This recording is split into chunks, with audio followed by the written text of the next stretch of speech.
Now we will go more in depth on how to build a strong communication identity.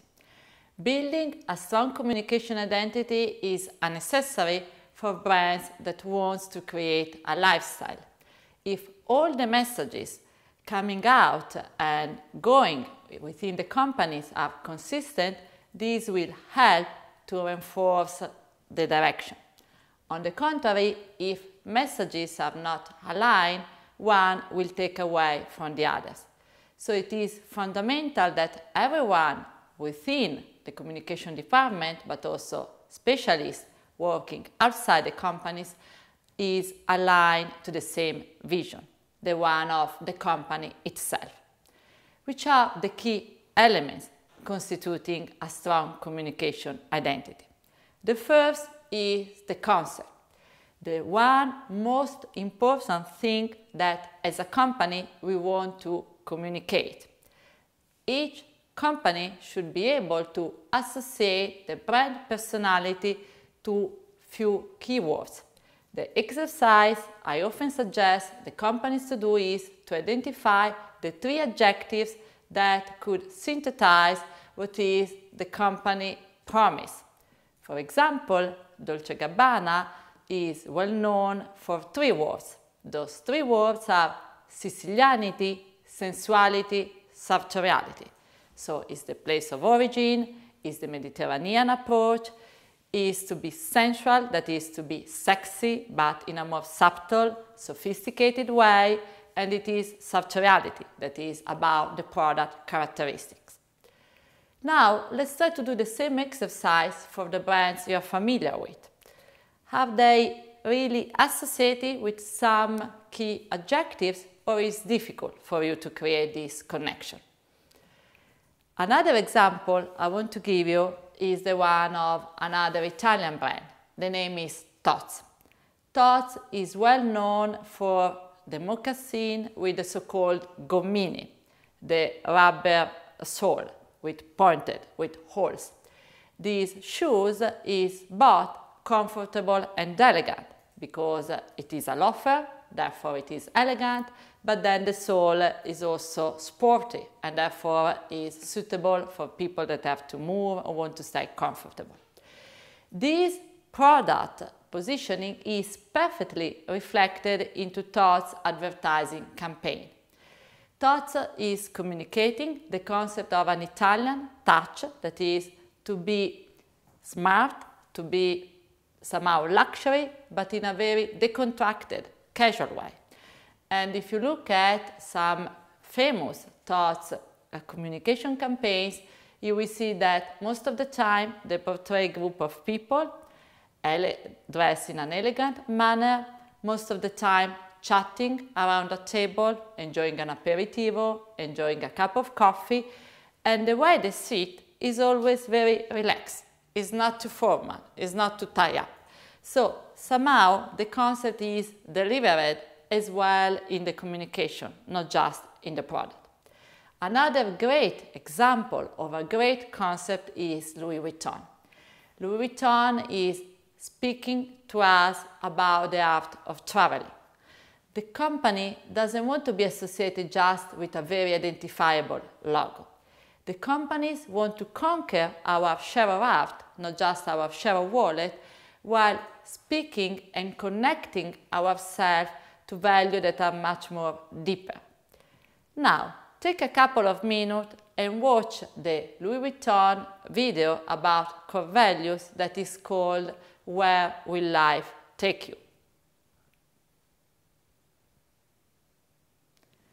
Did you watch the video? Was the kind of video you would have expected from a luxury show-off brand such as Louis Vuitton? I guess no. We didn't see wealthy people. We didn't see very luxurious mansion. We didn't see even the logo that much. The video was speaking about the essence of journey, what the travel means to us, why the journey is a process of self-discovery. Why a brand selling bags full of logo wants to convey this kind of values? Because this will give the customer of Louis Vuitton a different perception when they will buy the products.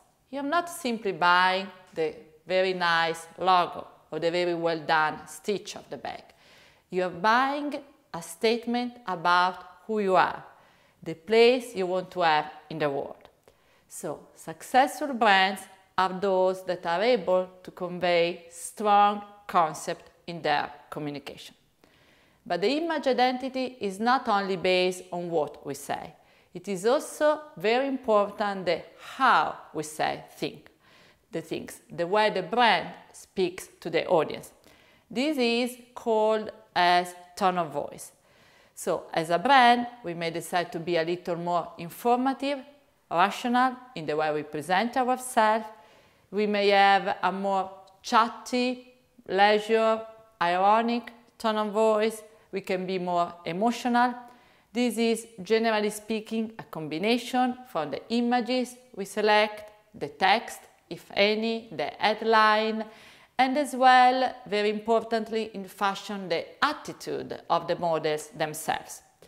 If you think about, in most of high-end designer brands, models look at your face, so they look in your eyes, but they never smile. Why so? Because the message that luxury wants to convey is the one of a privé. It's like a club in which the brand is already in, and if you're happy, you will probably have the invitation. Otherwise, you will stay outside. So the model is not searching for your empathy. She doesn't necessarily want to be friend of you. Probably you want to be friend of the model. It's a little bit arrogant, challenge me tone of voice, but this is also what luxury is selling, this word for the happy few. Now, compare the same model in an advertising of a skincare, a beauty product, even a luxurious one. Here, chances are that the model will be smiling. And the reason is that what the beauty industry wants to sell us is hope. Hope that we will be as beautiful as the model if we will buy that shampoo, that skincare cream. So here the model has to be friend of us. We have to think that it is feasible to become as beautiful as she is. So you see how those very little details really are important, paramount to position the brand. In fashion, as I explained in the last lecture, the advertising is mainly based on pictures. That's why the photo shooting itself is very important to define a brand identity. Not all the companies pay attention to the same details, but those that have been able to identify some key characteristics also made their communication to be more memorable across the different product seasons.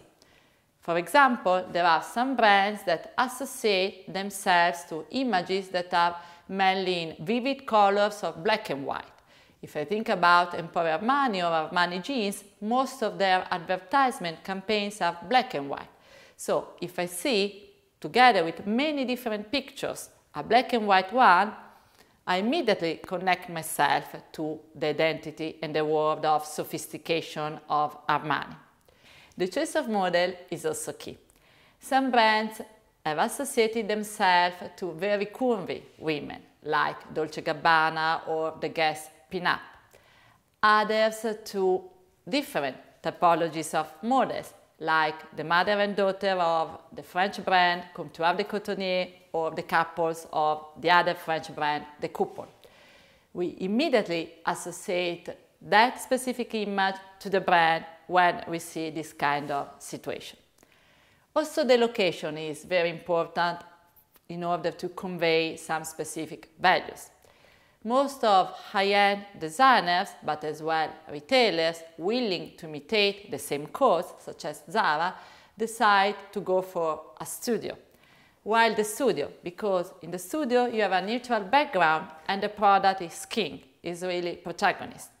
On the contrary, casual, sporty brand will be more likely to choose outdoor location, in which also the interaction among people looks like more spontaneous.